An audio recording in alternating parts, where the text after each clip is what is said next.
Friday को market करीब आधा % से गिरी थी। कल है मंडे यानी 20 जनवरी, तो कुछ शेयर्स के रिलेटेड ऐसी न्यूज़ आई है जो कल उनके शेयर प्राइस पे इम्पैक्ट डाल सकती है। तो उसमें जो सबसे पहली न्यूज़ है वो है चीनी के रिलेटेड, जिसमें इंडिया एक्सपोर्ट करेगा 1 मिलियन टन चीनी बाहर देशों को, जिसमें जो सबसे टॉप में देश है वो है इंडोनेशिया और बांग्लादेश।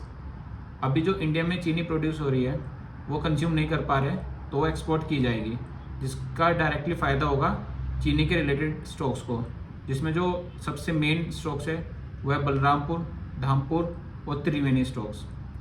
अब जो इनके शेयर प्राइस है कल बढ़ सकते हैं क्योंकि कंपनी एक्सपोर्ट कर पाएगी, जिससे उनको बेनिफिट होगा आने वाले टाइम में। दूसरी न्यूज़ है ईवी सेक्टर के रिलेटेड। तो भारत एक्सपो में काफ़ी कंपनीज़ ने अपनी गाड़ियाँ शोकेस की है, जिसमें से जो मेन 2 कंपनीज़ है वो है मारुति और टाटा मोटर्स।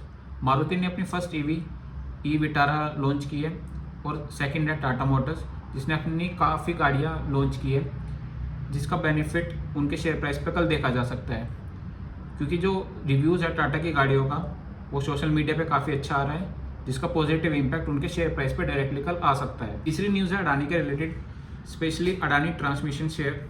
अडानी ट्रांसमिशन को राजस्थान में अराउंड 28,000 करोड़ का ऑर्डर मिला है, जिससे उनके जो अब ऑर्डर बुक वैल्यू है वो 55,000 करोड़ के आसपास हो चुकी है, जिससे आने वाले टाइम में उनके रिवेन्यू पे कोई दिक्कत नहीं आएगी और आने वाले टाइम में उनका रिवेन्यू भी बढ़ सकता है।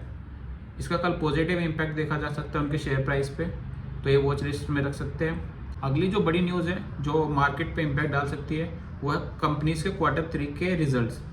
तो कुछ बड़ी कंपनीज़ हैं जो Q3 के अपने रिजल्ट्स डिक्लेयर करेगी, जिसमें से जो बड़ी कंपनीज़ है वो है HUL, इंडिगो, HDFC। और अगर इनके Q3 के रिजल्ट्स अच्छे आते हैं तो मार्केट में पॉजिटिव सेंटिमेंट बनेगा और मार्केट ऊपर जा सकती है। अगर लेकिन इनके रिजल्ट्स ख़राब आए तो वो सेम वे में नेगेटिव इम्पैक्ट भी डाल सकते हैं। और जो अगली न्यूज़ है वो है बजट के रिलेटेड।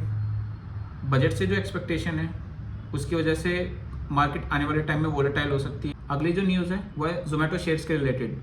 ब्लिंकिट ने एक टेम्परेरी स्टोर खोला है महाकुंभ में, और वहाँ पे इतना बड़ा जो फुटफॉल होने वाला है, कंपनी ने काफ़ी अच्छी अपॉर्चुनिटी पकड़ी है अपने आप को मार्केट करने के लिए।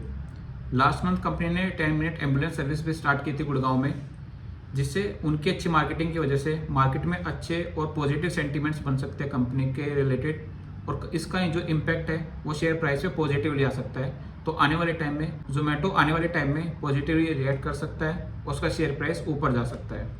अगली न्यूज़ भी जोमेटो के रिलेटेड है। तो रिपोर्ट्स का कहना है कि जो Q3 का जोमेटो का रिजल्ट आने वाला है उसमें काफ़ी अच्छे नंबर्स देखे जा सकते हैं। उनका जो रिवेन्यू है वो 70% से बढ़ सकता है ईयर ऑन ईयर, मतलब पिछले साल के कंपैरिजन में ये साल जो उनका रिवेन्यू है वो 70% से बढ़ सकता है, क्योंकि जो ब्लिंकिट है वो अग्रेसिवली स्टोर्स बढ़ा रहा है, जिसकी वजह से वो ज़्यादा रिवेन्यू जनरेट कर पाएगा और उसका जो इम्पैक्ट है वो डायरेक्टली जोमेटो शेयर प्राइस पे आ सकता है। अब अगर कंपनी का रिवेन्यू 70% से बढ़ता है तो ऑब्वियसली प्रॉफिट भी अच्छे अमाउंट से बढ़ेगा, जिससे उनके शेयर प्राइस पे पॉजिटिव इम्पैक्ट आ सकता है। अगली जो न्यूज़ है वो है रिलायंस के क्रिप्टो करेंसी के रिलेटेड।